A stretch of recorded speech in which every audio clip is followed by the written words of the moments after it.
Hello, this is Deborah Richards from Maddisons and just recording a latest vlog to update tenants and landlords on the current changes following the COVID-19 pandemic that is gripping our country and indeed the rest of the world.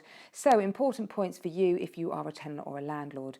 Well, first of all, they have relaxed the eviction process. Normally you have to give 2 months notice to a tenant if you want them to vacate a property, and they have extended that to 3 months.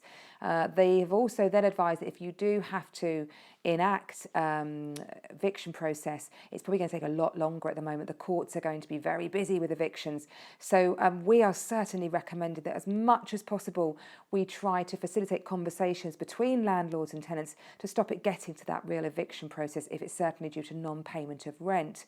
On that note, you do have 3 months rental payment holiday. So you can take a payment holiday from your rent if you are facing financial difficulty.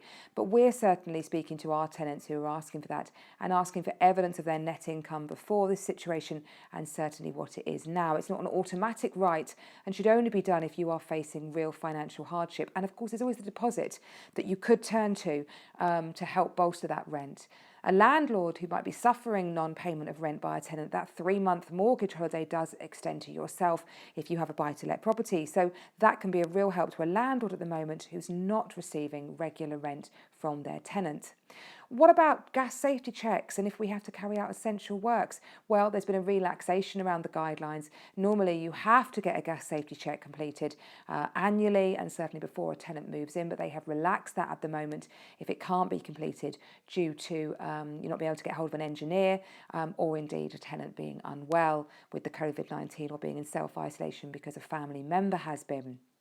Or indeed they're a vulnerable category. So that has been relaxed. However, with priority works, maintenance, etc., we are still looking to continue with those. We had a tenant the other day whose washing machine broke, had to be fixed. So what we're doing on that is recommending to the tenant that they go for their usual exercise, walk around the block, out with the dog, whatever that may contain. And during that time, we will release keys to the contractor. They'll come in and do the work, clean down fully after they've done, and then we will give the tenant a call to say that they can then return. So just trying to operate and follow the guidance as much as possible to keep as much social distancing going on while essential works have been completed.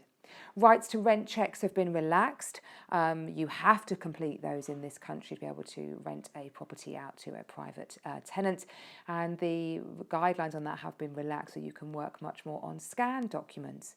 And also an interesting change that's come, it's been on the background and back burner for a long time. From the 1st of April they did say that it would be illegal to let a property with an EPC rating of an E or below, and that is still most certainly the case.